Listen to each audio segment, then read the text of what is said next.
Bismillahirrahmanirrahim. Qala musannifu rahimahullahu ta'ala wa nafa'ana bihi wa bi'ulumihi fid daraini amin. Kitab Kifayatul Muhtaj pada menyatakan bicara Isra' dan Mi'raj karangan Asy-Syaikh Al-Imam Daud Al-Fathani, halaman yang ke-15.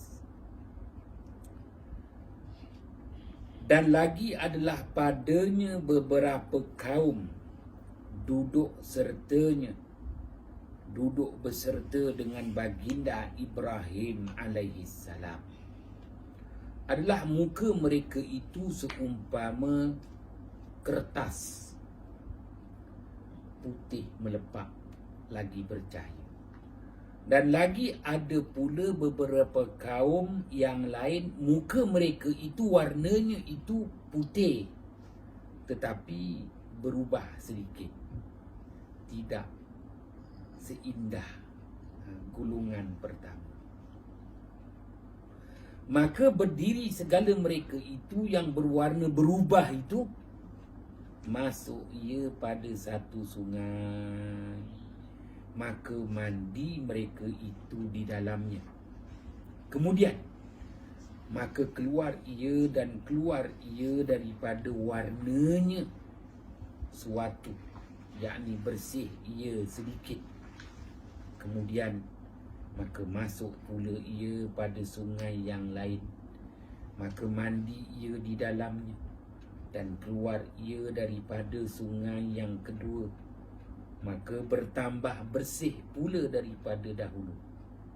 Kemudian maka masuk pula ia pada sungai yang ketiga, maka mandi di dalamnya, maka jadilah mereka itu seumpama taulannya, maka datang mereka itu duduk pada taulannya. Baginda Muhammad sallallahu alaihi wasallam diperlihatkan satu gambaran ketika Rasulullah berada di langit yang ketujuh. Rasulullah sallallahu alaihi wasallam diperlihatkan dua kaum. Kaum yang pertama putih berseri-seri, indah wajah rupanya, manakala kaum yang kedua agak terkurang sedikit. Maka kaum yang kedua ini terpaksa mensuci dan membersihkan lagi rupa parasnya itu dengan mandi dan memasuki 3 sungai.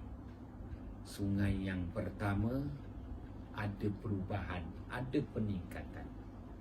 Kemudian sungai yang kedua lagi jelas. Dan akhirnya sungai yang ketiga barulah serupa, indah berseri sebagaimana gulungan pertama. Yang kertas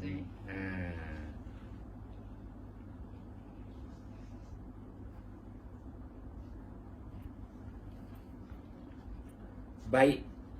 Maka sabda Nabi sallallahu alaihi wasallam, siapa itu ya Jibril yang putih muka mereka itu? Dan siapa yang ada warna muka mereka itu? Suatu. Dan apa sungai ini? Maka katanya Jibril alaihissalam, adapun segala mereka yang putih muka mereka, maka iaitulah kaum yang tiada memakaikan, yakni tiada menyempurnakan iman mereka dengan zalim, yakni dengan maksiat. Dengan kata lain, dua kumpulan. Kumpulan yang pertama yang sempurna imannya dan sempurna amal salehnya. Kumpulan yang kedua ada berlaku zalim dan maksiat, kalaupun dari kalangan orang yang beriman. Dan ada pun segala mereka yang ada pada muka mereka itu suatu itu, maka mereka itu yang menyempurnakan amalnya yang saleh, dan yang lainnya kejahatan, maka taubat ia maka diterima oleh Allah Subhanahu wa taala akan taubatnya. Dan ada pun sungai ini, maka yang pertama adalah afullah, sungai untuk mendapat pengampunan dari Allah. Dan yang kedua, sungai yang kedua itu adalah nikmatullah, nikmat dari Allah. Dan yang ketiga, wasaqahum rabbuhum syaraban tahura. Ayat yang ke-21 surah Al-Insan. Wasaqahum rabbuhum, Tuhan mereka memberi minuman kepada mereka itu, syaraban tahura, akan minuman yang amat suci, bersih, lazat, menyedapkan, menyeronokkan.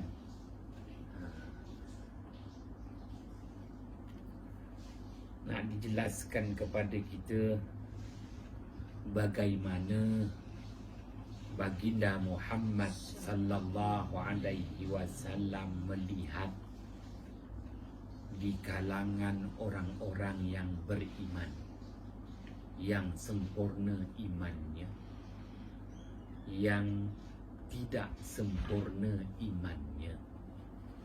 Sempurna imannya ini sempurna dari segi amal perbuatannya. Sebab itu dalam matan Jauharah disebut warujjihat ziyadatul imani bima tazidu ta'atul insani. Warujjihat ziyadatul iman, bertambahnya nilai keimanan pada diri seseorang itu apabila bertambahnya amal ibadah yang dilakukan. Orang yang beriman akan tetapi masih lagi melakukan kejahatan. Sememangnya paras rupanya bersih, tetapi tidak sebersih, tidak seindah, tidak segemerlapan sebagaimana orang yang sempurna imannya, kerana sempurna amal ibadahnya. Baiklah, maka baginda Muhammad sallallahu alaihi wasallam, sebab itu balik daripada perjalanan Al-Isra wal Mi'raj, Rasulullah sallallahu alaihi wasallam mengingatkan para sahabatnya, likulli syai'in musaqqilatun wa musaqqilatul qulub zikrullah. Bagi segala sesuatu itu ada penggilapnya. Penggilap hati itu adalah zikrullah. Dengan kata lain, ialah diri manusia tak ubah seperti besi yang terdedah dengan kekaratan. Begitu juga hati manusia juga terdedah dengan kekaratan. Maka dengan berzikrullah itulah jalan menggilapkan hati supaya bersinar. Hadis riwayat Imam Al-Hakim, likulli syai'in musaqqilatun, bagi segala sesuatu itu ada penggilapnya. Wa musaqqilatul qulub, penggilap bagi hati sanubari manusia itu ialah zikrullah, atau nilai berzikrullah menggilap hati. Yang karat.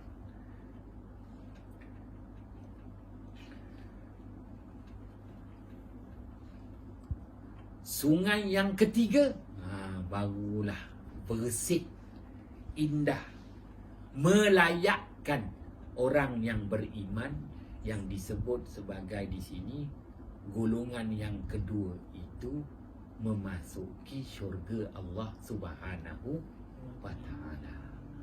Nak masuk syurga Allah Subhanahu wa ta'ala itu pastikan maknanya sebersih-bersih daripada kotoran dosa. Bersih sama sekali daripada dosa. Sebab itu didatangkan firman Allah ayat 21 surah Al-Insan. Wasaqahum rabbuhum syaraban tahura.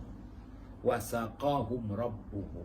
Tuhan mereka itu memberi minum kepada mereka itu akan minuman yang suci lagi bersih.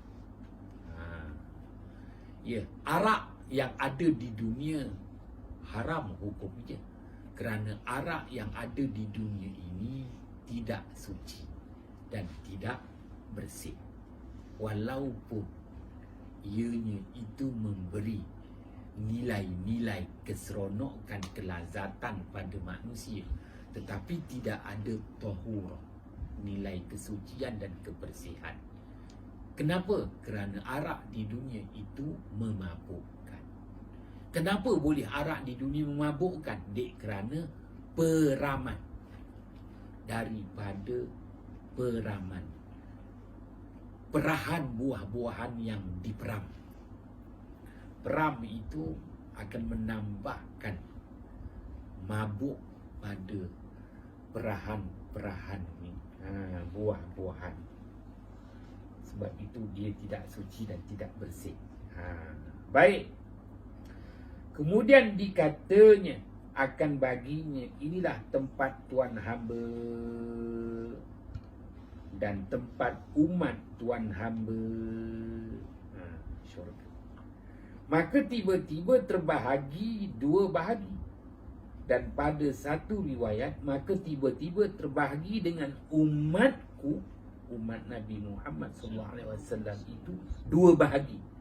Satunya atas mereka itu kain yang putih, dan satu lagi satu bahagi kain mereka itu kelabu. Itu dalam satu riwayat. Maknanya dua gulungan yang digambarkan dengan dua kain. Kain yang putih, kain yang kelabu. Baik. Kemudian maka masuk Nabi Muhammad SAW akan Baitul Ma'mur. Maka masuk sertanya mereka yang atas mereka itu kain yang putih. Dan didindingkan akan yang lain, iaitu yang atasnya kain kelabu. Tengok, maknanya penghormatan diberikan kepada golongan umat Nabi Muhammad SAW dalam golongan kain putih. Putih daripada dosa. Baitul Ma'mur. Perjalanan baginda Muhammad SAW bermula dengan perjalanan di waktu malam, Al-Isra, bermula daripada Baitullah, itu dia, menuju ke Baitul Maqdis. Baitullah, disitulah terletaknya Al-Masjidul Haram. Menuju ke Baitul Maqdis, disitulah terletaknya Al-Masjidul Aqsa. Baitullah menuju ke Baitul Maqdis. Kemudian diangkat naik, iaitu Al-Mi'raj, ke langit dunia, Az-Sama'ud Dunya. Melepasi langit ke dunia yang disebut, maknanya ada di situ lautan. Lautan yang setitik airnya tak tumpah. Maka melepasi langit dunia tu adanya lautan. Maka di situ disebut Baitul Mamdud. Bait tu maknanya penempatan. Baitun juga disebut rumah. Baitun juga disebut bilik. Baitul Mamdud, penempatan yang amat luas. Saujana mata memandang. Luas atau Baitul Mamdud. Baitullah, Baitul Maqdis, Baitul Mamdud. Melepasi Baitul Mamdud, Baitul Izzah, penempatan yang mulia. Di situlah diletakkan Al-Quran setelah diturunkan daripada Lauh Mahfuz. Baitul Izzah, Baitullah, Baitul Maqdis, Baitul Mamdud, Baitul Izzah. Barulah langit pertama, kedua, ketiga, keempat, kelima, keenam, ketujuh. Melepasi langit ketujuh, Baitul Ma'mur. Tengok, Baitul Ma'mur. Melepasi Baitul Ma'mur, sampai namanya Baitu Bahril Hayat. Baitu Bahril Hayat, penempatan laut kehidupan. Baik, Baitul Ma'mur, maka masuk sertanya mereka yang atas mereka itu kain yang putih dan didindingkan akan yang lain, iaitu yang atasnya kain kelabu. Maka mereka itu atas kebajikan, yakni agama Islam. Maka sembahyang Nabi Muhammad SAW dan sembahyang sertanya segala mukminin, orang-orang yang beriman, di Baitul Ma'mur. Maka tiba-tiba memasuk ke dalam Baitul Ma'mur itu tiap-tiap hari 70,000 malaikat. Apa sebenarnya Baitul Ma'mur tu? Di situlah tempat para malaikat bertawaf. 70,000 setiap hari. Dan tiada ia keluar lagi hingga hari kiamat. Dan bahawasanya adalah Baitul Ma'mur itu pada langit yang ketujuh, di bawah syurga. Dengan kata lain, melepasi langit ketujuh, Baitul Ma'mur. Melepasi Baitul Ma'mur tu adanya syurga. Wa fis samaa'i rizqukum wa ma tu'adun. Sadaqallahul azim. Di langit sana ada rezeki untuk kamu. Di langit sana juga ada yang dijanjikan untuk kamu.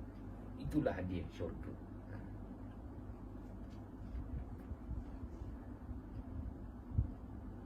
Dan bahawasanya adalah Baitul Ma'mur itu pada langit yang ketujuh di bawah syurga dan berbetulan dengan Ka'batullah.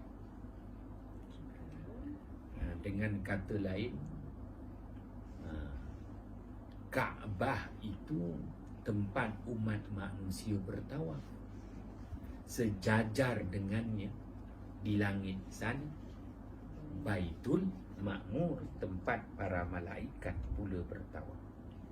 70,000. Jikalau dijatuhkan daripadanya batu, nescaya jatuh di atas Ka'batullah straight. Maknanya kalau dijatuhkan batu daripada Baitul Ma'mur, dia akan jatuh tepat di atas Ka'batullah, Ka'bah. Kemudian maka keluar ia dan keluar sertanya segala mereka yang beriman itu. Baginda Muhammad SAW keluar bersama dengan orang yang beriman daripada kedudukan Baitul Ma'mur. Kemudian dibawa pula bagi Nabi SAW bejana yang 3 itu, dan memilih ia akan laban, iaitu susu. 2 kali nampaknya. sewaktu Rasulullah sallallahu alaihi wasallam sampai di Al-Masjidul Aqsa, Baitul Maqdis, Jibril bawa 3 bejana minuman berisi susu. Bejana pertama, yang kedua berisi arak, dan yang ketiga berisi dengan manisan madu. Rasulullah pilih susu. Oh, asal tu manisan madu. Ya. Maka Rasulullah pilih susu. Sekali lagi Jibril alaihissalam, kalau tadi di Baitul Maqdis, kali ini di Baitul Ma'mur. Rasulullah sallallahu alaihi wasallam didatangkan dengan 3. Memilih ia akan laban, akan bejana yang berisi susu. Maka membenarkan dia Jibril dengan katanya, telah Tuan hamba pilih akan asal kejadian. Asal kejadian. Kerana kita kena faham, susu tu terus diperah daripada binatang peliharaan. Ya, kalau manisan madu itu sebenarnya hasil kerja daripada lebah. Dia pungut semua manisan daripada tumbuh-tumbuhan, diletakkan di sarang yang berlilin.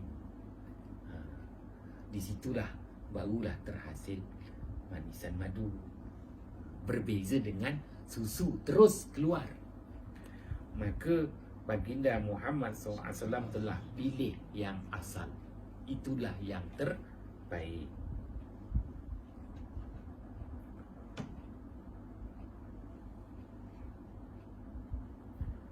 Asal kejadian bagi tuan hamba dan umat tuan hamba. Baik. Kemudian maka diangkatkan keduanya baginda Muhammad sallallahu alaihi wasallam dan malaikat Jibril alaihi salam kepada Sidratul Muntaha yang telah kita bicarakan. Sidratul Muntaha.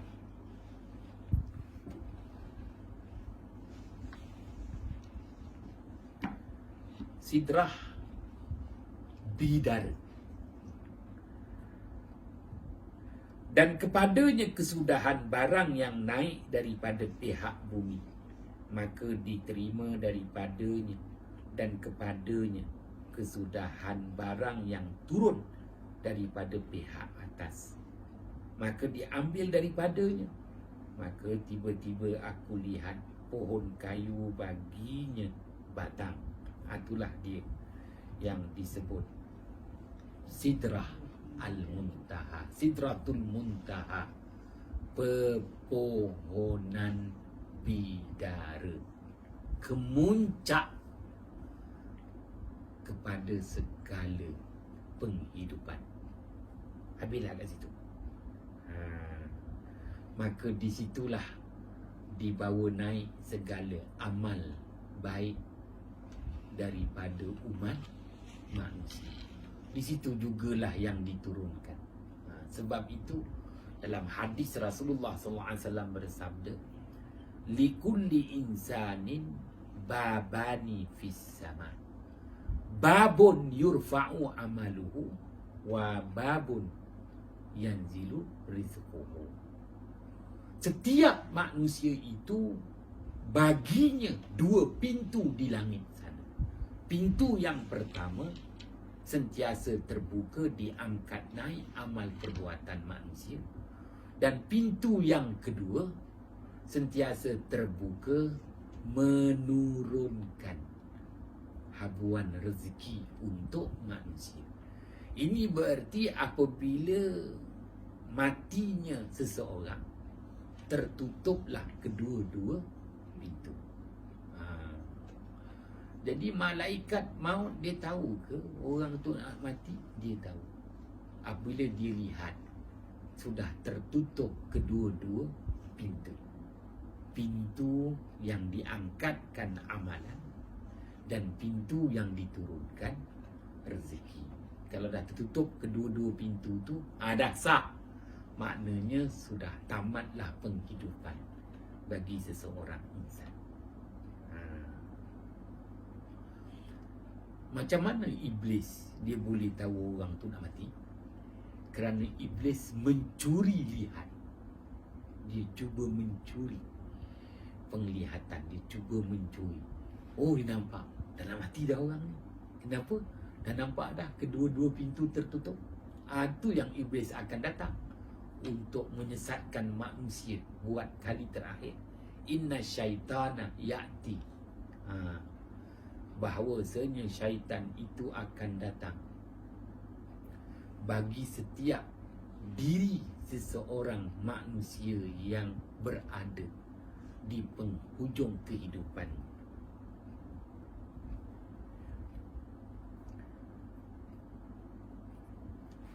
Maka dengan kata lain, sebab itulah datangnya hadis yang mana Rasulullah sallallahu alaihi wasallam bersabda, al-jannatu mushtaqatun ala arba'ati nafarin. Syurga amat merindui kepada 4 golongan. Al-jannatu mushtaqatun ala arba'ati nafarin. Syurga amat rindu kepada 4 golongan. Yang pertama, talil Quran, manusia yang lidahnya tak putus-putus membaca Al-Quran.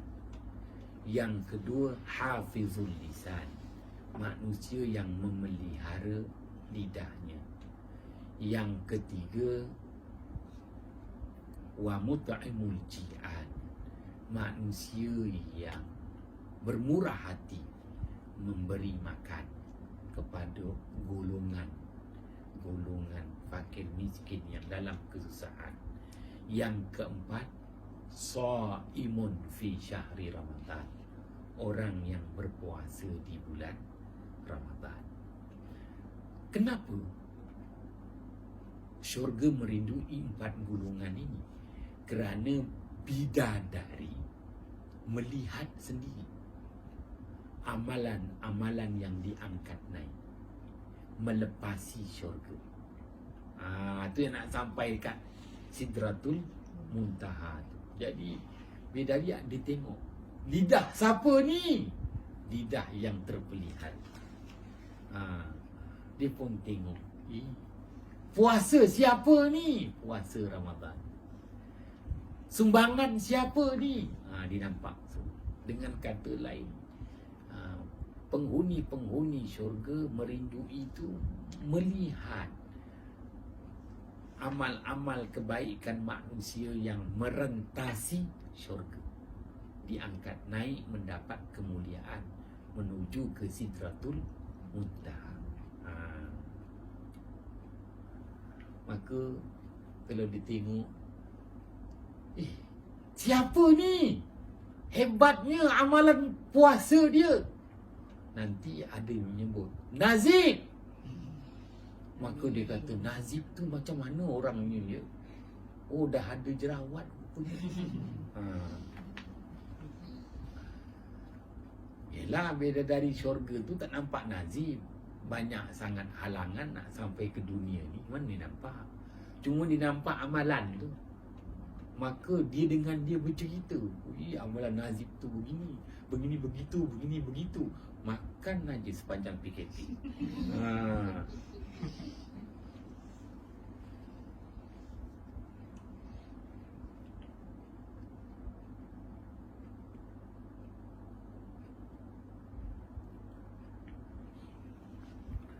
Maka diangkatkan keduanya baginda Muhammad sallallahu alaihi wasallam dan malaikat Jibril kepada Sidratul Muntaha, dan kepadanya kesudahan barang yang naik daripada pihak bumi maka diterima daripadanya, dan kepadanya kesudahan barang yang turun daripada pihak atas. Satu dia. Maka diambil daripadanya. Maka tiba-tiba aku lihat pohon kayu baginya batan. Wallahu a'lam bissawab. Bismillahirrahmanirrahim. Fafahamnaha Sulaimana wa kullan ataina hukman wa ilma wa sakharna ma'a Daudal jibala yusabbitna wa tayra wa kunna fa'ilin. Ya arhamar rahimin. Assalamualaikum warahmatullahi wabarakatuh.